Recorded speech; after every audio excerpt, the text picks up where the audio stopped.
Hello दोस्तों, कैसे आप? स्वागत है आपका मेरे यूट्यूब चैनल पर। तो एक छोटी सी इन्फॉर्मेशन देनी थी उन लोगों के लिए जिनका किसी केस के चक्कर में ज्वाइनिंग रुकी हुई थी, वो चाहे डिस्ट्रिक्ट फोर्स के लिए हों, चाहे ऐसे वाले हों।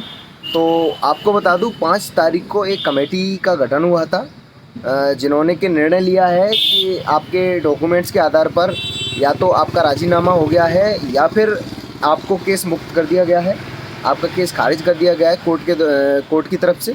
तो उसके ऊपर एक विचार विमर्श के लिए एक कमेटी बनाई गई थी, जिसका कि डिसीजन आ चुका है। और जो लोग उसमें सफल हैं, मतलब कि जो एलिजिबल हैं भर्ती के लिए, मतलब पुलिस में भर्ती होने के लिए, तो उनको ज्वाइनिंग के लिए लेटर जारी कर दिया गया है उनकी यूनिट से। और जो लोग एलिजिबल नहीं हैं उनके लिए एक लेटर बना के भेज दिया गया है कि आप इस भर्ती के लिए योग्य नहीं है, आप अयोग्य पाए जाते हैं, और आपका जो आपकी जो भर्ती प्रक्रिया है वो यहीं से आपकी समाप्त कर दी जाती है। अब आगे आपकी कोई कार्रवाई नहीं होगी। तो कुछ लोगों का तो क्या रहता है कि थोड़ा सा उनको समय लग गया अपने डॉक्यूमेंट भेजने में। अभी कुछ लोगों को तो पता ही नहीं होगा कि अब आगे हमें क्या करना होगा। अब वो सोच के बैठे होंगे कि हमारी तो भर्ती कैंसिल हो गई, मतलब भर्ती क्या कैंसिल हो गई, हमको तो अब ज्वाइन नहीं किया जाएगा। तो ऐसा कुछ नहीं है। अगर आपके डॉक्यूमेंट्स वहाँ पहुँचने में थोड़ा सा अगर समय लग गया है, कुछ लोगों के साथ हो गई है ये प्रॉब्लम, कि जैसे कि मेरा एक दोस्त है, उसका अभी 16-17 तारीख में उसका डिसीज़न आया, जिसमें कि उसको कोर्ट के द्वारा उसके ऊपर जो भी चार्जेस लगे थे उनको हटा दिया गया है, और मतलब उसको दोष मुक्त कर दिया गया है। बाकी उसने जो डॉक्यूमेंट्स थे उसके जो कोर्ट की जो डिसीज़न की कॉपी थी वो अपने यूनिट पहुंचाई, और यूनिट के बाद उसने PHQ भोपाल में जाके एक आवेदन भी दे के आया। लेकिन उसको थोड़ा सा समय लग गया, क्योंकि कमेटी 5 तारीख को ऑलरेडी डिसीजन दे चुकी थी, और उसने 20 तारीख के बाद अपने सारे डॉक्यूमेंट्स वहाँ फॉरवर्ड किए थे। तो इस कारण उसका क्या हुआ कि वहाँ से एक लेटर जारी हुआ, और उसमें बताया कि आप अयोग्य ठहराए गए हैं और आपको भर्ती नहीं किया जाएगा। तो जाहिर सी बात है, परेशान होना लाजमी है। तो वो भी थोड़ा सा परेशान था। तो जो बात मैं आपको बता रहा हूँ वो मैंने उसको भी बताई है।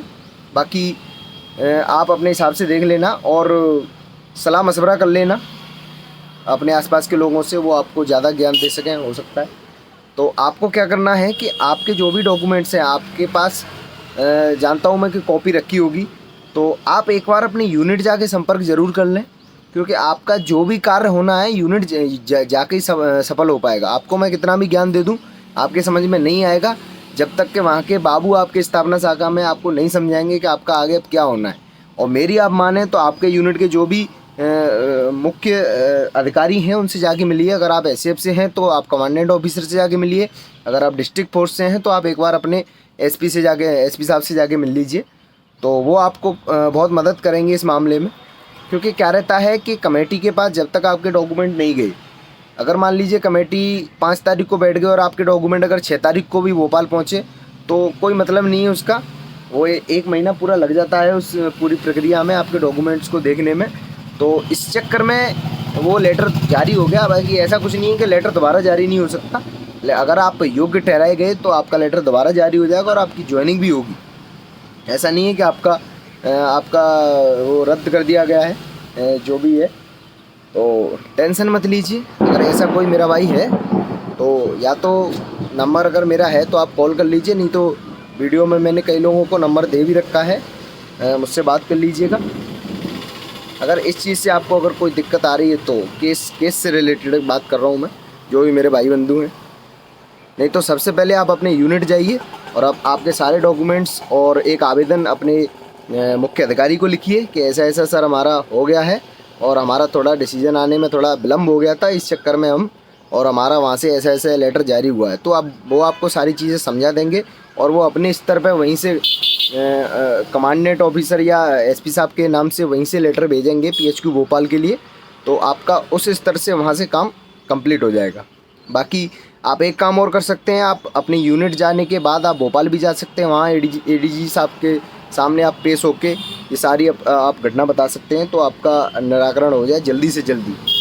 क्योंकि आप अगर बाई प्रोटोकॉल आप जाना चाहेंगे तो थोड़ा सा समय लगेगा, 1-2 महीने इस प्रक्रिया में लग सकते हैं। लेकिन मैं आपको एक सलाह देना चाहूँगा कि आप खुद जाके अगर वरिष्ठ अधिकारियों के सामने पेश हो जाएंगे तो बहुत अच्छी बात रहेगी। तो बस इतना सा ही है ये बताने के लिए। आज ही सुबह मेरे पास फ़ोन आया था तो मैंने सोचा मैं आपके साथ शेयर कर लूँ ये बात।